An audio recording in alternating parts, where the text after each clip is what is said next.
Black garlic. I have been seeing it everywhere. I originally saw it on Bob's Burgers a few years ago, but then it was on Chopped, Iron Chef, Top Chef. Recently, Monica and I went to a restaurant here, and it's a ramen restaurant, and they offered me a black garlic oil. This stuff was good, unbelievably good. It kind of tasted like garlic a little bit, but had more of a distinct, more almost umami flavor to it.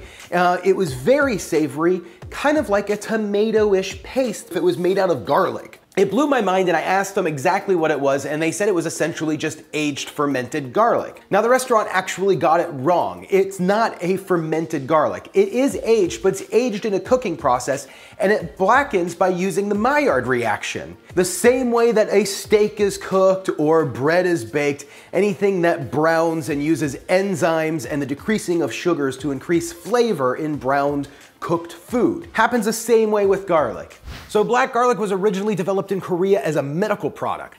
It is used for increased heart health and increased metabolic rates, and it's actually used sometimes in energy drinks. Black garlic has a lot of the same things that are in regular white garlics, except that it has an increase in antioxidants. In Thailand, black garlic is claimed to improve the consumer's longevity. That's pretty neat.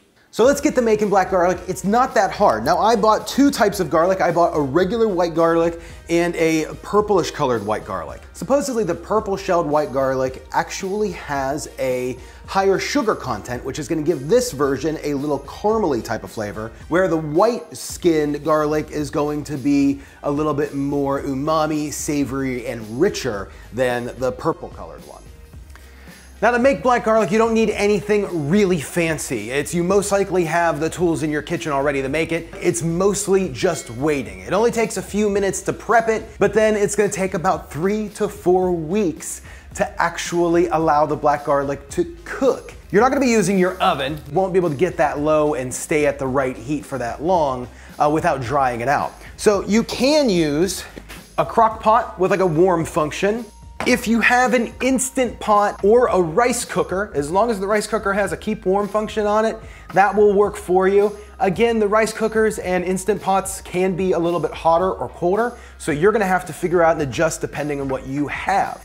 So I'm not gonna be using either one of those. I'm gonna be using a proofer. This is my folding proofer. It's a bread proofer or a dough proofer. Those things work great. The cool thing about it is you can set the temperature and let it run for as long as you want. So to get the garlic ready for the proofer, we just need a pan or a baking dish. I'm gonna use this bread pan. This is gonna work pretty well. You can use anything that has a lid, would probably be ideal, but I'm also going to wrap these in aluminum foil. So we're gonna wrap each head of garlic individually, put it in the baking pan, and then wrap the baking pan. Now I'm also gonna mark the purple garlic as being separate just so I know that that is the purple garlic. I'm gonna make sure I wrap these pretty tight because one of the things is you wanna cook these, but you also wanna make sure that none of the moisture gets out because you don't want them to dry out too much. They can't be too moist, but they also can't be too dry. So I'm just gonna put a pea on these and just kind of drop them into my baking dish there.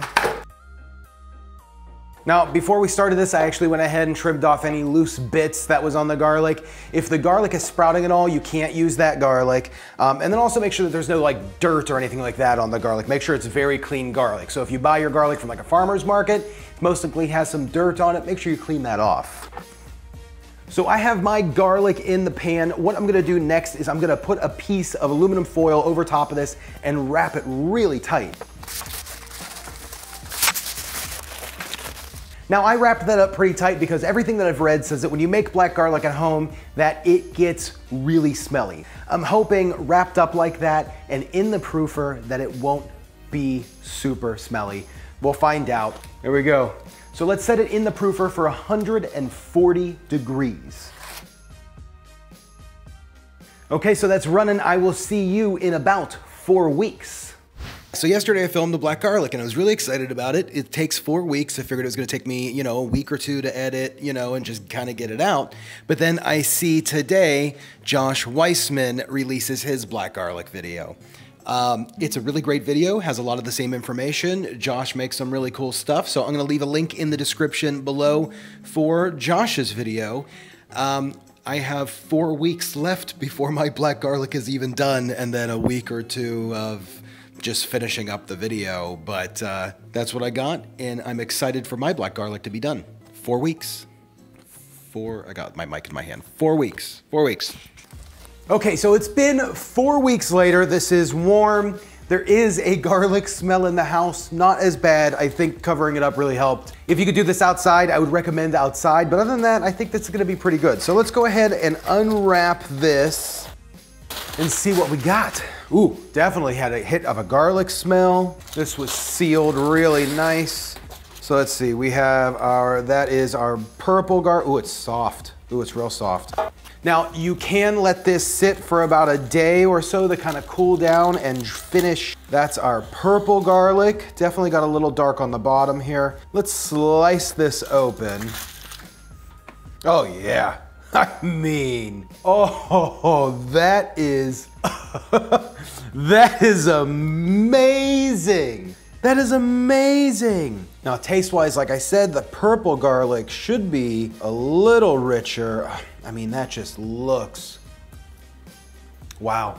Wow, wow, wow. So there's a sweetness to it, almost like a caramely kind of taste. Let's see if I can just pull out a clove here. And then there it is, that is the black garlic. Now, unlike regular garlic, with black garlic, you can actually take a chunk of it and eat it. Regular garlic would have too much of that acidic bite, really sharpness to it. There's less acid here and more sweetness, more caramel-like taste in this. Now let's open up one of the other ones. I have a feeling it's gonna be pretty similar. One's just a little bit bigger. Just gonna kind of pop this one open just to see if I can get one clove. Yeah, a lot bigger clove. This one was lighter than the other one, which makes sense because the purple garlic had a little bit of a darkness to it. So a little bit bigger clove, very similar, a little less sweet, a little less caramely. This one has more of a, I guess you would compare it almost to like a sun-dried tomato, but like a lot softer. Now there's quite a few ways you could use this. You could use the garlic wherever garlic is needed in a recipe. Just remember, this is gonna have a heck of a lot less garlic taste, so it's gonna be easier to mask this flavor than it is garlic, so you might have to use a little bit more. Now, another way is just to simply just spread it on some toast and make some black garlic toasts, which I'll tell you, is really good. You've honestly have never had toast like this before. It's so good. This is the way you're gonna wanna do your garlic toast.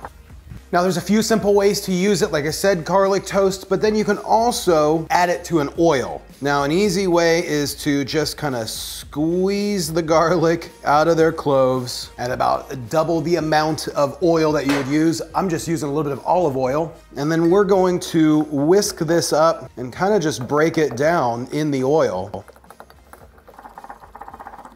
Now this is the way that I was served it. I was served just a small bowl of the black garlic oil. And I'll tell you, that oil has a really nice, rich flavor. Unbelievable flavor, honestly. Now another option, which is used quite a bit more in soup, is just adding it with some water. So I'm gonna break up the garlic. Now I think if I would have done the same thing for the oil and added the garlic to the bowl first, probably would have been a little less chunky, but the oil still came out pretty good. Now with the water, I'm just gonna add enough water to kind of pick this all up and mix it in together, which is gonna give us some of that black garlic water, almost like a broth, and that really did. I mean, really, really did. And you can see the way this comes out. It's a thick black garlic, and it is a water with that garlic mixed in. Yeah, I can see why this is used for sauces, to season sauces. Very, very good. Very good. Now, since I did the intro a few weeks ago, I've kind of read a little bit more information on it, and even some of the stuff that Josh said about it could be fermentation. Now, Joshua said that it wasn't fermentation, but I have read some people that say that the enzymes that are breaking down the garlic would be known as fermentation. I think it's up in the air. I'm not a food scientist. I don't really specifically know. Now, once you make your black garlic, you can emulsify it in some oil or water or spread it on however you want. But if you keep it in the bulbs like this in an airtight container, you can store it in the refrigerator for up to a month. You can freeze it for a little bit longer. I don't have the specifics on that. Sealed up in like a sealed container, up to a month you can keep this. In oils or everything, it'll keep for about the same time refrigerated. Gang, everybody that's scrolling over here on the side, these are the members of the Sauce Squad. You can join the Sauce Squad over at patreon.com/SauceStache. It's only like $1 a month and you can get your name there on the side. If you haven't yet, make sure you click the subscribe button and you can click this video right here. This is probably gonna be, I'm thinking, my MSG video. Thanks.